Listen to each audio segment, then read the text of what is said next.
నమస్తే, నేను డాక్టర్ హరీష్ తెనేటి. మన జీవితంలో ఎవరైనా మనని నాశనం చేయగలరు అనుకుంటే అది మన మైండ్. అది మనకి ఈ పాటికే మన వీడియోలో తెలిసిపోయి ఉంటుంది. మన మైండ్ మనతో గేమ్ ఆడుతూ ఉంటుంది. కాబట్టి మన మైండ్ 3 రకాలుగా మనని టార్చర్ పెట్టడం స్టార్ట్ చేస్తుంది. ఫస్ట్ ఏమో ఎప్పటి విషయాలో తీసుకొచ్చి గుర్తు చేస్తుంది. నెక్స్ట్ ఏమో ఏదో జరగబోతోందిరా బాబు, నువ్వు ఇంక అయిపోయావు అనేటట్టుగా భయపడుతుంది. ఓకే, ఇంకొకటి ఏం చేస్తుందంటే ఇప్పుడు ప్రజెంట్లోకి తీసుకొస్తే మన మైండ్ మననే 3 రకాలుగా ఇబ్బంది పెడుతుంది. 1 కంపేర్ చేస్తుంది. ఓకే, 2 క్రిటిసైజ్ చేస్తుంది, ఎక్కిరిస్తుంది.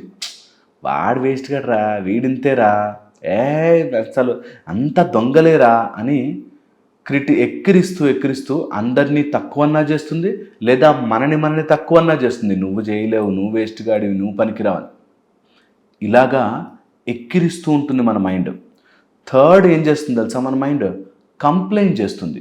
అన్నిటి మీద చాడీలు చెప్పడం, అన్నిటి మీద వాడు కరెక్ట్గా లేడు, మా అమ్మ కరెక్ట్గా లేదు, మా నాన్న కరెక్ట్గా లేదు, మా ఆయన కరెక్ట్గా లేడు, మా భార్య కరెక్ట్గా లేదు, ఈ వరల్డే కరెక్ట్గా లేదు, గవర్నమెంటే కరెక్ట్గా లేదు, మొత్తం అందరూ వేస్ట్గాలే, నేను ఒక్కడనే పాపం ఎందుకు ఇరుక్కుపోయాను అనేటట్టు చేస్తుంది.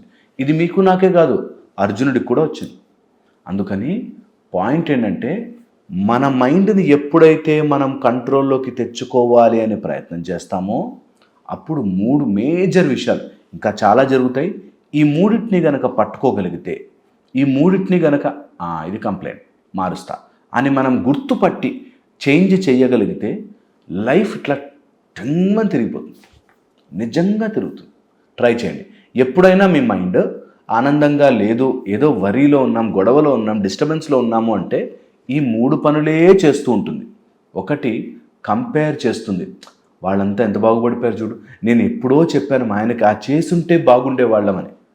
కంపారిజన్. నీ మైండ్ లేనిపోని దానికి ఎవరిదో తీసుకొచ్చి కంపేర్ చేసి నీ మైండ్ నిన్నే భయపడిస్తుంది. కంపారిజన్. సో ఎప్పుడు ఏ సీన్లో ఉన్నా సరే కంపేర్ చేస్తాను అనవసరంగా.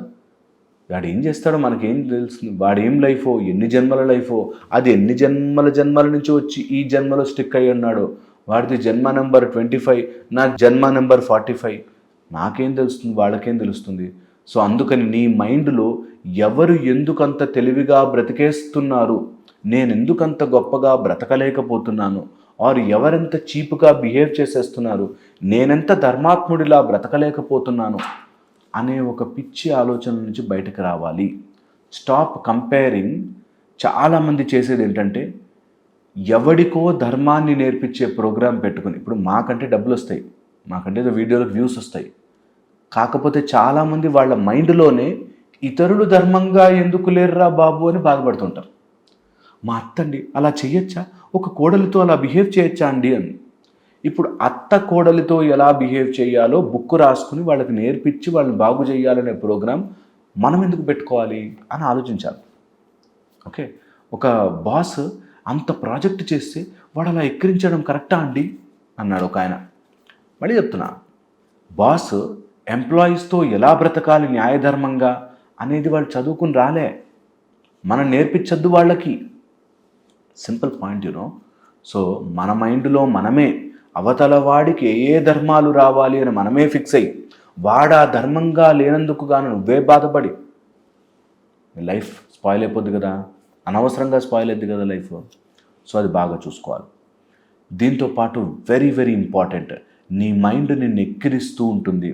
నువ్వు చేయలేవు, నువ్వు అసలే కుదరదు, ఇదే వేస్ట్, నీ లైఫ్ ఇంతే, నీకు అన్ని కర్మలే, ఇంత వేస్ట్, నీకు ఏమీ చేత కాదు, నీకు ఇంగ్లీష్ రాదు, నీకు తెలుగు చేత కాదు, నువ్వు పద్యాలు చదవలేవు, నువ్వు మంత్రాలు చదవలేవు, ఏమేమో చెప్తుంది నీ మైండ్. నీకు కాళ్ళు నొప్పులు ఉన్నాయి, మోకాళ్ళు నొప్పులు ఉన్నాయి, నువ్వేమీ చేసుకోలేవు, అన్నీ ఇంతే. లిటరల్లీ చెప్తున్నాను కదా, నిజముగా మన మైండ్ మనని గుచ్చి బాధపెడుతుంది, అన్నిటికీ ఎక్కిరిస్తుంది. మనని ఎక్కిరిస్తుంది కాబట్టి కొంచెం అర్థం చేసుకోవచ్చు. కొన్నిసార్లు బయట వాళ్ళని ఎక్కిరిస్తుంది. వీడు పెద్ద చెప్పొచ్చాడా, వీడో పెద్ద గ్రేట్ గాడా, వీడేంటి నాకు చెప్పేది, ఆఫ్టర్ ఆల్ గాడు, నా ముందు బచ్చాగాడు, నేను ఉద్యోగం ఇస్తే పెరిగినోడు. ఈ టైప్లో నీ మైండ్ ఏదో ఒకటి క్రిటిసైజ్ చేస్తూ ఎక్కిరిస్తూ బ్రతుకుతుంది. ఈ రెండు ఉన్న అలవాట్లు కంపేర్ చేసినా, ఒకరినొకరు కంపారిజన్ చేసుకున్నా, ఎక్కిరించుకున్నా నీ మైండ్ నిన్నే స్పాయిల్ చేస్తోంది. Okay. Third very very important, complaint చేసేవాడు. అన్నిటికీ కంప్లైంట్. మా నాన్న ఇలా చేశాడు, మా అమ్మ ఇలా చేసింది, మా వాడు ఇలా చేశాడు, వాడిలా తమ్ముడు ఇలా, బ్రదర్ ఇలా, షడ్డకుడు ఇట్లా, మామ ఇట్లా, అత్త ఇట్లా. ఎన్ని చేసినా, ఎవరి మీద కంప్లైంట్ చేసినా నీ సిచ్యువేషన్ అయితే మారదు. కంప్లైంట్ అంటే ఓన్లీ అఫీషియల్గా ఏదైనా రాసే కంప్లైంట్లు ఉంటాయి చూడండి, అవి రాయాలి. ఏదైనా సిస్టంలో మార్పు రావచ్చేమో, రోడ్లు బాగాలేవు, కంప్లైంట్ రాయొచ్చు. ఓకే. ఎక్కడైనా ఆఫీస్లో పద్ధతి బాగాలేదు, కంప్లైంట్ రాయొచ్చు. నీ పర్సనల్గా లోపల వాడిట్లా వీడిట్లా అని లోపల మైండ్ లోపల రాసుకుంటారు కొంతమంది కంప్లైంట్స్. వాళ్ళు ఎప్పటికీ బాగుపడరు. ఇది భగవంతుడి శాపం తెలుసా. ఎవరైతే కంప్లైంట్లు చేస్తూ, కారణాలు చెప్తూ, వాడిట్లా వీడిట్లా, వాడి వల్ల నేను ఇట్లా అయిపోయా, వీడి వల్ల నేను ఇట్లా అయిపోయా, అందుకని నేను ఇట్లా అయిపోయా అని బాధపడతాడు, వాడు బాగుపడడు. ఈ కంప్లైంట్లు ఎంత డీప్గా వెళ్తాయంటే, ఎప్పుడో జరిగిపోయిన నష్టం ఉంటుంది చూసారా, ఆ నష్టాన్ని తలుచుకుని కూడా ఇప్పటికిప్పుడు, ఆ రోజు అలా జరగక అప్పటిదాకా బాగున్నానండి, కానీ మా అబ్బాయి నన్ను ఇట్లా మోసం చేశాక ఇంకా నేను మారలేకపోతున్నాను అంట. నీ కంప్లైంట్ ఏం తెలుసా, మీ అబ్బాయి ఎలా బిహేవ్ చేయడానికి గల కారణము, నీ జీవితం నాశనం అయిపోవడానికి కారణం ఒకటే అని. వై? ఎందుకు? మీ అబ్బాయి మీతో అద్భుతంగా బ్రతకాలి అని బాండ్ రాసుకుని వచ్చారా పైనుంచి ఇద్దరు? కాదు కదా. అవుతుంది, తప్పులు జరుగుతాయి, ఖచ్చితంగా జరుగుతాయి. దాన్ని లైఫ్ అంటారు. ఆ మాత్రం తెలుసుకోలేకపోతే ఎట్లా? మీ అబ్బాయో అమ్మాయో, బాసో, పార్ట్నరో, బిజినెసో, డబ్బులో ఏదోటి జరుగుతుంది. ఏదీ జరగకూడదు, అన్నీ మనకు నచ్చినట్టుగా అయిపోవాలి. నచ్చినట్టుగా అవ్వకపోతే వదిలేస్తాం. జీవితాన్నే తిట్టుకుంటూ బ్రతుకుతాం. ఎలా? హౌ? వై? ఎందుకంత కష్టం? ఎందుకంత బాధ? ఏమీ లేదు, మన మైండే చేస్తోంది ఈ పని. 3 పనులు: కంపేర్, క్రిటిసైజ్ అండ్ కంప్లైంట్. మళ్ళీ ఈ వీడియో 1,00,000 సార్లు చూడండి. ఇదే మాట మన మైండ్లో మనం గుచ్చుతూ ఉంటుంది. ఎవరి మీదో కంప్లైంట్. ఎందుకు ఇట్లాగా ఉన్నావు? నీ లైఫ్ ఏంటి? ఎట్లా డల్గా ఎప్పుడు మందు, సిగరెట్ వీటికి అలవాటైపోయి, లేదా ఒక డిప్రెషన్లో కూర్చుని, లేదా ఒక డల్నెస్లో కూర్చుని, ఒక ఓవర్ థింకింగ్లో కూర్చుని, ప్రతిరోజు ఏడ్చి కూర్చుని. ఈ మధ్య అయితే మరీ ఘోరం, ఏడుస్తూ దేవుడితోనే కంప్లైంట్లు అన్నమాట. దేవుడు ముందు అసలు ఇట్లా తిట్టుకుంటూ, నువ్వేం దేవుడు అంటూ. దేవుడు అట్లా చేయడు. దేవుడు నీకు మైండ్ ఇచ్చాడు, నీకు సూపర్ బుద్ధి ఇచ్చాడు, నీకు బ్రెయిన్ ఇచ్చాడు. దాంతో యుద్ధం చేయాలి. కానీ శ్రీకృష్ణ పరమాత్ముడు పక్కన నించుంటాడు, సలహాలు ఇస్తాడు. నువ్వు యుద్ధం చేయాలి, బాణాలు వేయాలి అర్జునుడిలా. అంతేగాని ఆయన వచ్చి యుద్ధం చేయాలి నీకోసం, నువ్వు ఏడుస్తూ కూర్చుంటే ఆయన వచ్చి యుద్ధం చేయాలి, చెయ్యడు, అవ్వదు. దట్స్ రాంగ్ మెథడ్ అది. కలియుగంలో అయితే అసలే రాంగ్ మెథడ్ అది. అందుకని మీ యుద్ధము మీరు చెయ్యండి. దిగితే, కంప్లీట్గా దిగగలిగితే, fight hard, win and show. భక్తుడు ఎంత బాగుంటాడో అనేది గెలిచి చూపించాలి. లేదా ఏడుపు బాధ ఏమీ ఉండకుండా ప్రహ్లాదుల్లా ఉండాలి.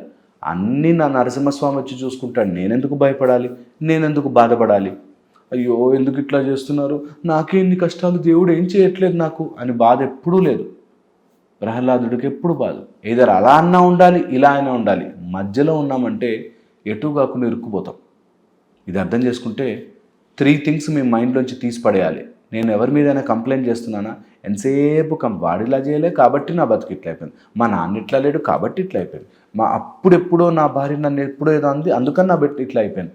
అలా కంప్లైంట్లు చేయకండి, కంపారిజన్ చేయొద్దు.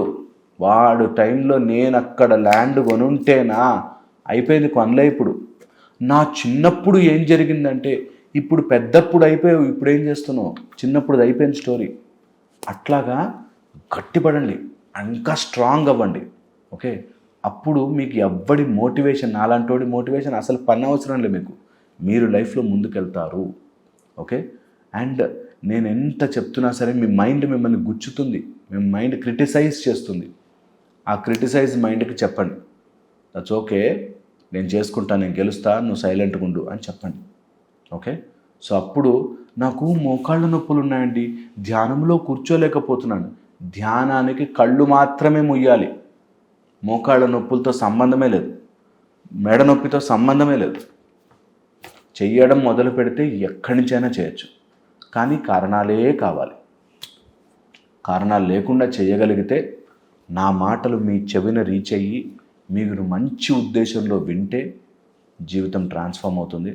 మనస్ఫూర్తిగా మీకు బాగు చేయాలని, మీకు మంచి ఆలోచనలు రావాలని, మీరు చాలా చాలా బాగుండాలని మీకు తెలిసిన విషయమే, కానీ నా మాటల ద్వారా ఒక పుష్ వచ్చి మీరు చేసుకోగలిగితే అంతకంటే సంతోషం లేదు. మళ్ళీ ఇంకో వీడియోలో కలుస్తాను. Thank you.